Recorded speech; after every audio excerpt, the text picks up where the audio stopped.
Estou muito feliz de estar aqui também. A última vez que eu vim aqui, 4 meses atrás, não existia Poema. Tinha alguns aqui que estavam com a gente, né? Numas mesas aí, nos ambientes. Deus fez já coisas poderosas no nosso meio. Tive comunhão com alguns. Tivemos momentos de adoração. Glória a Deus. E pegando um gancho no que o Laden falou, né? De forma tão poderosa. Mas, cara, crente só ama outro crente se está com Jesus, porque o mundo odeia o crente, né? Se você está odiando um crente é porque você está cheio do mundo, porque o mundo odeia o crente. Você quer voltar a amar os crentes? Se enche de Jesus, porque quem ama crente é só Jesus. Amém? Eu era... Mas eu quero dizer para você uma coisa. Eu era nem sempre, né? Eu não sou alguém aplaudível, Jesus é. Mas eu era ainda mais imaturo e pequenino, era um jovem, um adolescente mergulhado nas drogas, mergulhado na sexualidade, na prostituição.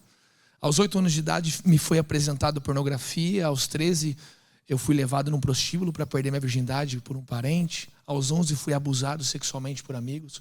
A minha vida nem sempre foi o que é hoje, graças a Jesus, maravilhosa.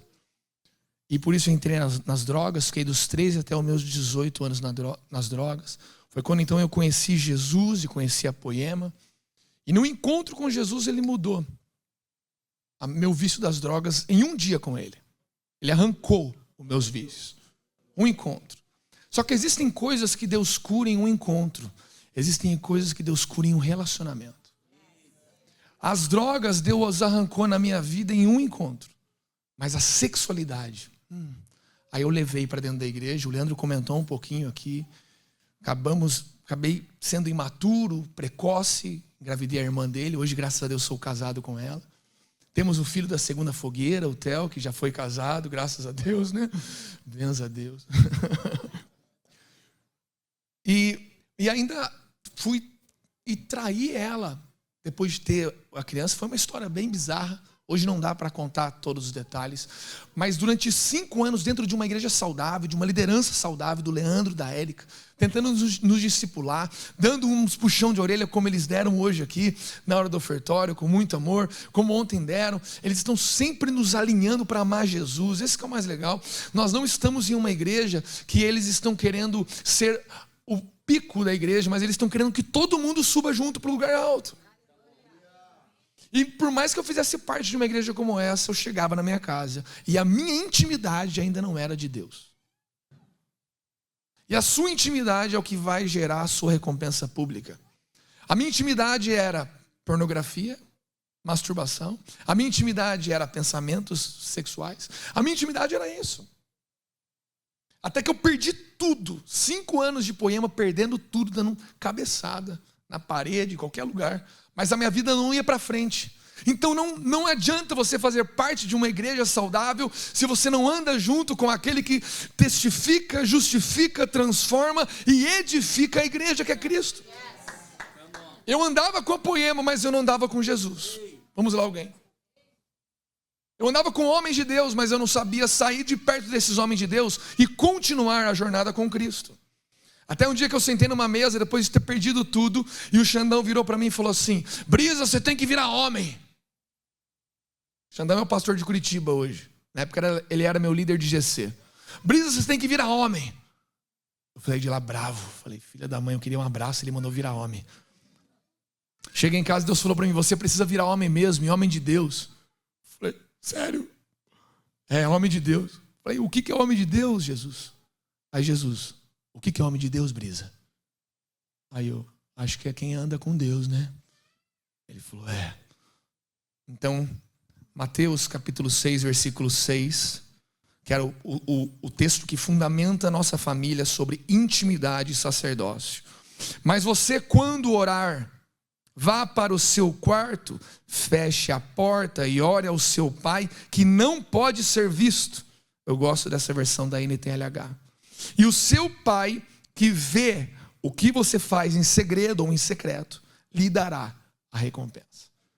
Então esse texto, o Leandro, a Érica, os pastores da época, os líderes, batiam sempre em intimidade com Jesus, quartinho. E eu não vivia. Eu não vivia. Às vezes eu dava uma oradinha, sabe aquela orada para dormir? Oh, Deus, eu falei, Deus, então tá bom. Se esse negócio de quartinho é o que o Senhor quer, relacionamento, eu vou. É assim que virar homem de Deus, eu vou virar homem de Deus. E todos os dias, lembrando que eu tinha perdido tudo, minha vida estava uma desgraça. É que não dá para contar detalhes agora, não dá tempo. Mas, cara, eu estava lá, mergulhado no quartinho, orando, adorando, lendo a palavra, orando, todos os dias, disciplinarmente. Pergunta para mim, Brisa, você sentia Jesus? Pergunta, pode perguntar. Não. Eu lembro que eu virava para ele no meio da oração e falava, Jesus, eu estou aqui igual a sua palavra me ensina, mas parece que eu estou falando com a parede.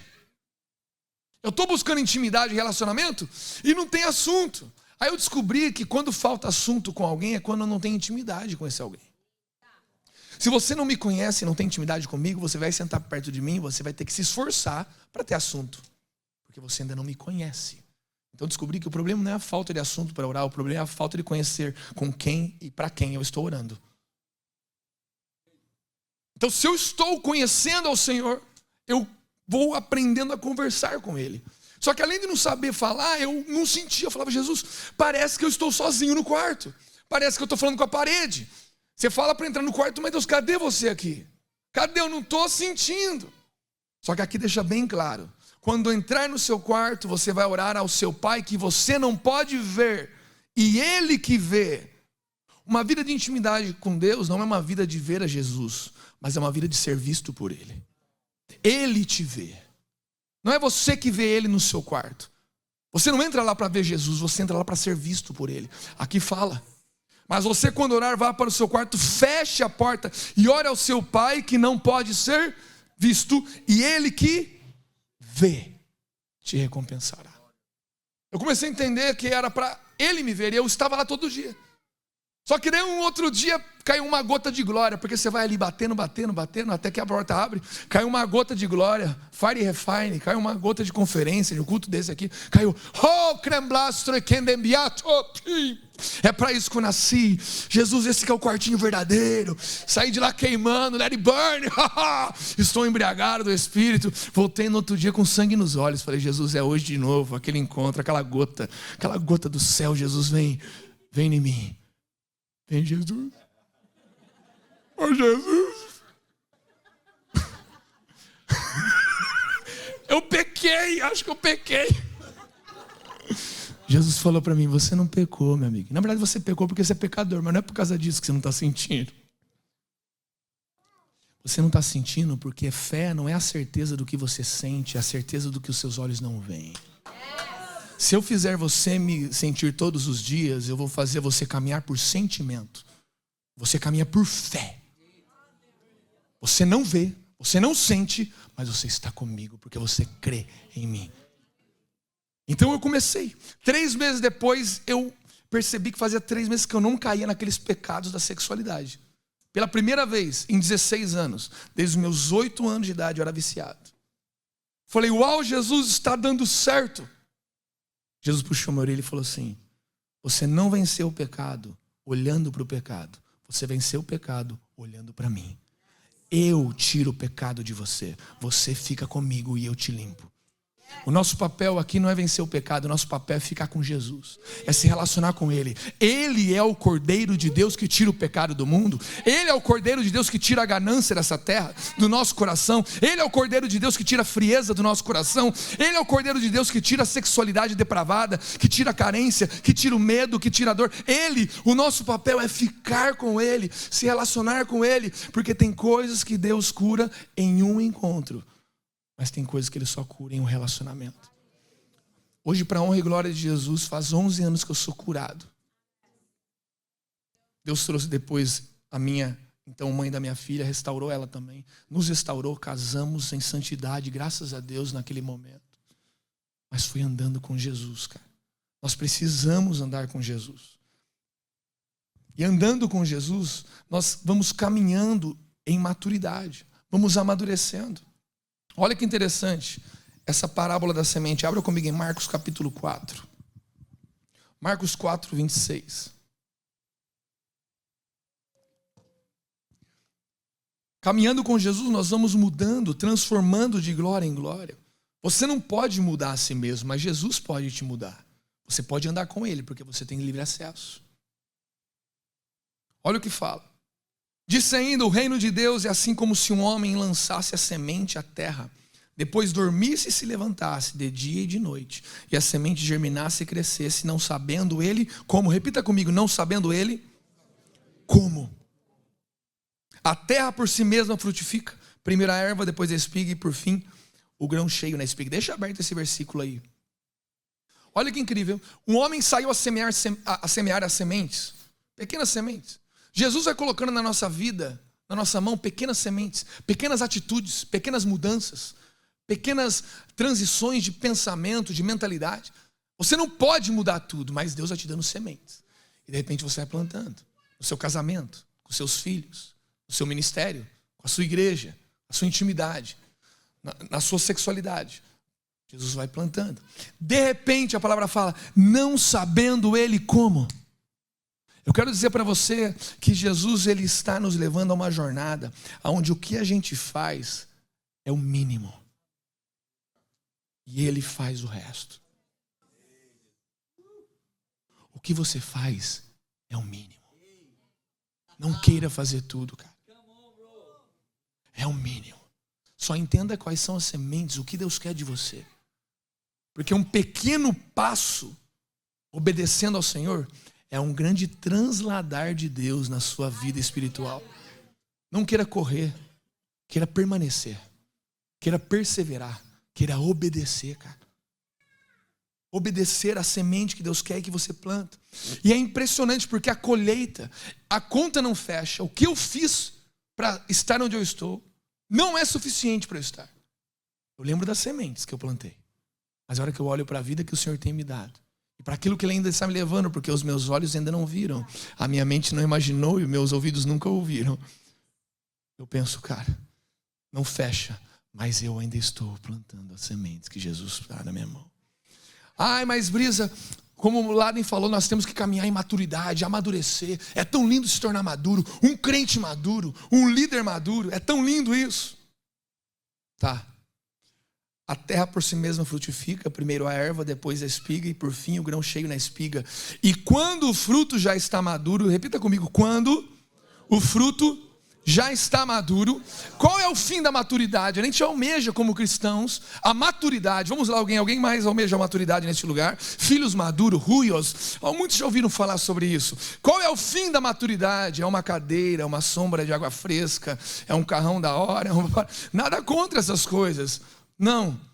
Quando o fruto já está maduro, logo se lhe mete a foice, porque é chegada a ceifa. Quando você alcança a maturidade de uma estação, Deus vem e leva tudo para que você recomece uma nova estação com Ele. Quando você alcança a plena maturidade de um momento da sua vida, você não alcançou o auge, você vai para um reinício de um ciclo de amadurecimento de novo. Porque quando você amadurece, Deus leva embora. E agora recomeça. Uma grande árvore vai crescendo e amadurece como você, em Cristo. Ele pega e arranca, então, o fruto, arranca o excesso, arranca o que é bom, o que é ruim. E você recomeça o ciclo de novo, de maturidade. E quando você está maduro de novo, o que acontece? De novo vem a ceifa do céu e leva e recomeça. A cada reinício de ciclo, uma nova dependência, uma nova entrega, um novo desespero, um novo frio na barriga. Mas sabe o que acontece? Os ciclos sempre se reiniciam igualmente. Porém, uma coisa está diferente. A cada reinício, as suas raízes estão mais profundas.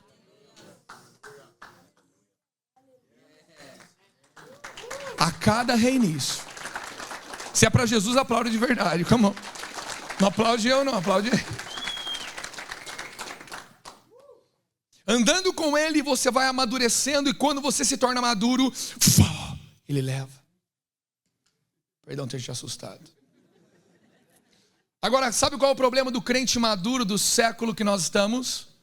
Ele se torna frio espiritual. Ele perde a lágrima dos olhos. Ele perde o frio na barriga. Porque ele não deixa Deus ceifá-lo. Se a sua maturidade te roubou o amor, não é a sua maturidade que te salva, é o seu amor.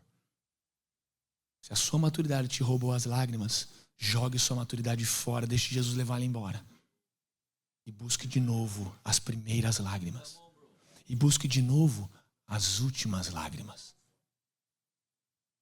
Nós não estamos aqui para ser os crentes que sabem tudo. Até porque a verdadeira adoração, que é o último ponto que eu quero falar, em João 4, 22, fala que vocês samaritanos adoram o que não conhecem. Fale comigo o que não conhece.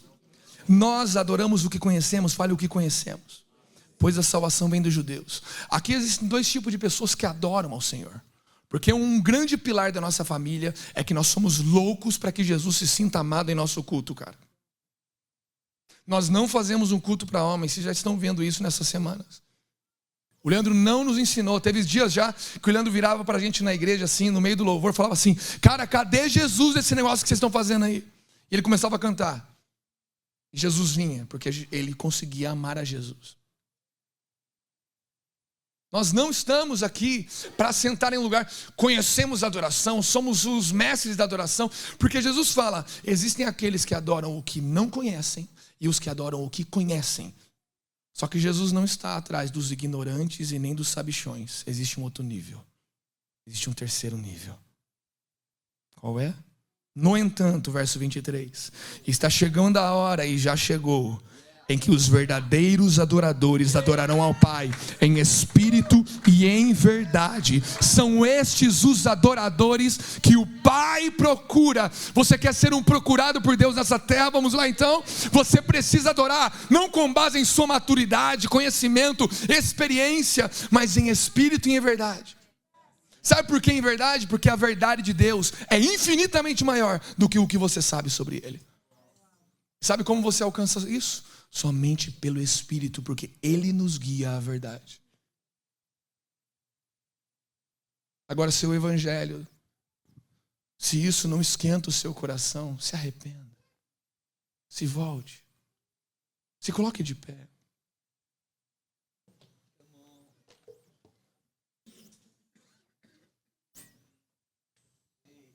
Nós não estamos aqui em uma reunião dos conhecedores, mas estamos em uma reunião dos famintos. Jesus não quer conhecedor, Ele quer vulnerável. Ele quer os vulneráveis que deixam que o Espírito guie eles. Levante suas mãos, nós ainda não temos uma canção aqui, mas se você puder, feche os olhos e comece a permitir que o Espírito guie o seu coração a um lugar de quebrantamento. Comece a permitir que o Espírito guie você a um nível a mais na adoração, porque aqui existe quem não conhece de adoração e aqui existe aqueles que conhecem, e aqui existe aqueles que são guiados pelo Espírito. Existe um jeito de adorar a Deus, que não é com tudo o que você sabe, e nem com base na sua incapacidade, mas com base no Espírito te guiar. Somente o Espírito da comunhão, a comunhão com o Espírito Santo, somente o Espírito Santo pode nos ajudar em nosso quarto, em nossa mesa, em nossa vida, em nossa adoração. Vamos lá, vamos começar a encher essa casa de oração, porque a igreja, ela precisa mais orar do que cantar. A igreja precisa mais buscar do que ficar querendo fazer algo, sabe? Não aguarde a minha oração, faça a sua, aumente o volume da sua voz.